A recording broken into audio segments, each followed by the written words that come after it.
Hey guys, Arm Medic here. Well, I haven't made a video in a while. Hello YouTube, hello my friends. And I was feeling kind of left out. This is going to be kind of a vlog, like a story time. I'm going to tell you two stories that you're going to probably laugh your ass off at them. They're pretty entertaining. First, I've been watching you guys' vids. I haven't been commenting, but I am lurking in the shadows, so know that I'm watching your vids. And Army Stinger, I'm going to enter your contest too, my friend. Just lots been going on here in the summer. Been working. So the two stories I want to share with you, one story I had on my old channel when I was Swift and Deadly, and maybe some of you guys heard it before, so I'll start with the newer one. I want to share a story that happened to me in Navy boot camp. Yes. Very special time, getting yelled at and screamed at, and, you know, PT till you puke. But towards the end of boot camp, and I went to boot camp in San Diego, and they shut that down. Now there's Great Lakes.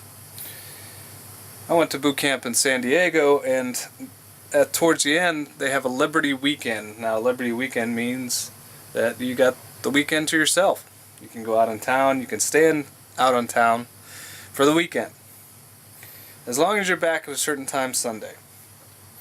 So, we went out, had fun, had some beers, celebrated our victorious achievement, graduation. It was about a week off, and I was late coming back. I was stuck in traffic, and it was not. I should have left earlier. It wasn't my fault. So the senior chief says, Seaman Wayman, Seaman Recruit, S.R. Wayman, Seaman Recruit, he won. And he said, Senior Recruit, you're going to train with the SEALs. Because usually you saw these guys running around the base with dirty shirts and stuff like that, and you always wondered who those guys were. And they always said, that's the guys that got in trouble for something. Well, anybody that got in trouble got sent to the SEALs. Actually, the SEAL instructors to train with the BUD/S class for a day. And so you went over to Coronado. And my experience, it was it was rough. Oh man, did I freaking die. And you started at 6 o'clock in the morning, went all day. You had a 20-minute break for lunch till about 5. Well, yeah, about 5 I quit. And you just lift logs and you do everything that the BUD/S guys are doing. The trainees. And I remember this petty officer telling me, the SEAL instructor, Wayman, if you try harder, we might let you go early. So I freaking flutter kicks and freaking running in place and all kinds of stuff. And it really, I gained a lot of respect for those guys, because you got to really want it. And they go through that daily when they go through BUD/S. And I got to give them credit and props to those guys and the guys that actually graduated. I had a friend that graduated, and he was a skinny guy. He was maybe 120 pounds, 130 at the most, but he made it. And so I have a lot of respect for those guys. So I get back, Senior Chief, can I shower up? Nope, you got to shower wherever you shower tomorrow evening. So I had to freaking march all over base in my dirty shirt, my dirty pants, my dungarees as you would call it. This is before my transition to the green side with the Marine Corps. After that I wore camis and their uniforms, some of them. And it was an exciting time. I'm about to fall on my ass here. Alright, second story. I'm not going to ramble on. Second story was, I was living in Hawaii at the time. I was doing a lot of pig hunting. And I was going probably every weekend, early in the morning, like 3:30 in the morning, just because it was a 6-mile hike in, just to get to the hunting grounds back in the jungle. And by that time I got there, it was getting daylight, so it was legal to hunt. So my neighbor, one guy was an Army guy, supply guy, and my other neighbor wanted to come. And so I was telling this guy, and he's still a friend of mine. God bless him, he's in Afghanistan right now. And he was telling me, oh, so-and-so wants to come along. So I'm like, are you sure about this guy? And we were going to camp out for the weekend. We were just going to go up Friday, early morning, spend the night, carry all our gear, tents and stuff like that. So I'm like, you really sure about this guy? And he's like, well, he wants to come. So I'm like, alright. So early in the morning, we're getting loaded up, getting the dogs. I have dogs that I used. And I'll roll in a picture there.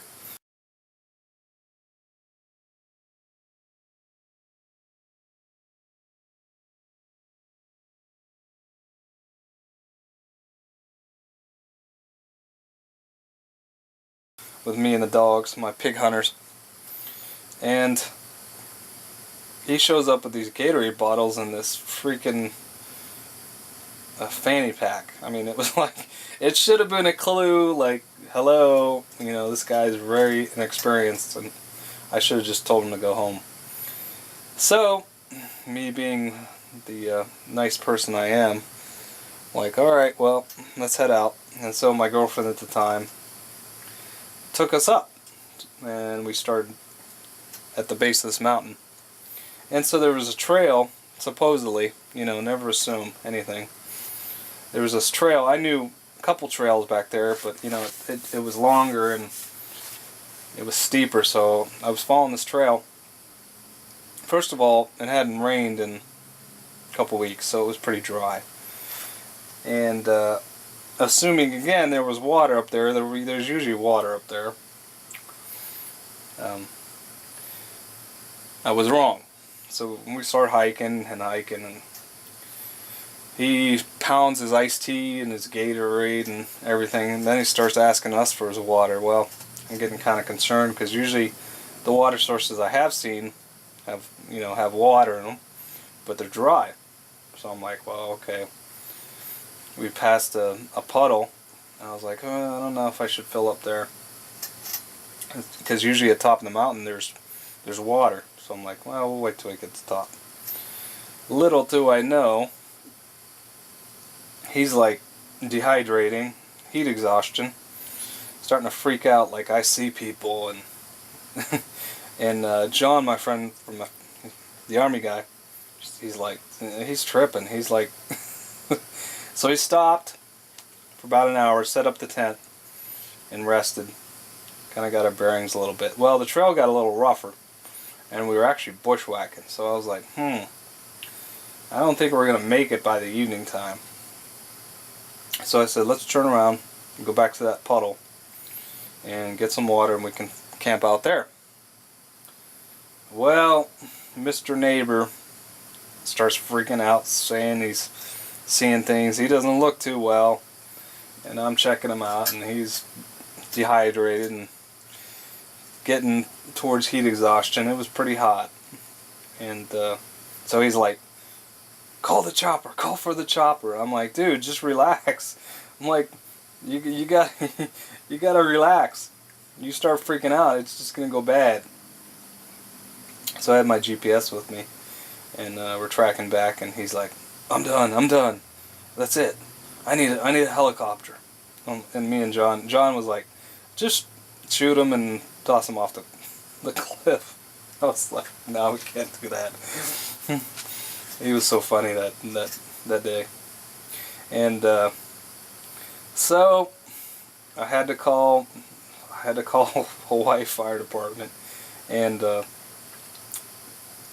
I had to give them the coordinates on my GPS, and I had to talk to the dispatch for a little while.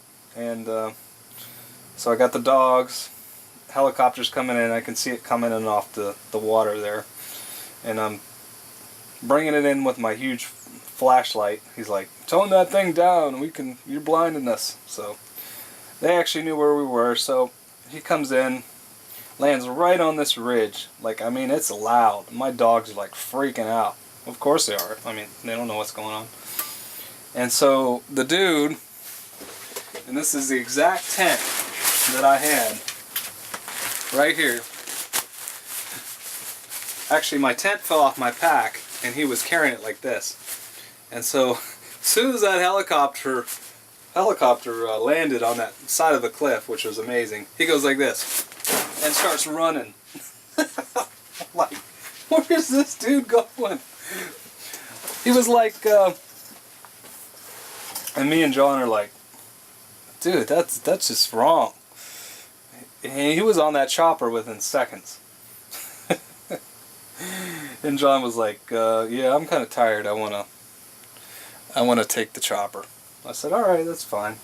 So the fire department, the firefighter guy came in, landed, came over to me and said, are you doing okay? I said, well, I just need some water and I'll be just fine. I'm gonna stay the night. He said, we'll take you down, but you gotta let the dogs go. And I was just like, no, there's no way I'm leaving my dogs. Because they were really precious, even pig dogs. They were real precious to me. And so it was us, it was me and the 3 dogs. And so they left, came back with all this water, which I was happy because I could eat and drink a little bit, give the dogs some water, give them a little food, and kind of laid down. Didn't sleep much. After he tossed my tent, I couldn't find it in the brush. So I set up my tarp and slept under the tarp, and it didn't rain. And called the girlfriend, told her what was going on. She was all worried and said, I'm fine, I'm just tired. And so I walked out of there, and it was me and the dogs, and I was like all cut up and scraped up. I probably looked like a Sasquatch, because the people around the area down at the bottom of the mountain, kind of rich, wealthy, and they're looking at me like, where the hell does this guy come from? My girlfriend walked up and said, wow, you just look awful. So that's a true story. And a related story is my neighbor got locked out one day, and he lived across the street. And so I told him he should take the chopper and have him lift him to the 2nd floor. Oh man, guy was a prick. I never really talked. He mouthed off. He would get drunk and mouth off, and I'm like, that's a bad idea, dude. And so actually I went back and I looked for the tent, and I actually found it in the brush. I went up there, back up there, and this is the tent. I found it. Amazing that I could find it in all that brush. But this is Armed Medic. You guys have a great weekend, and we'll talk to you later. If you got a funny story, share it down below. I'd like to hear it. A little humor. Alright guys, take care. See ya.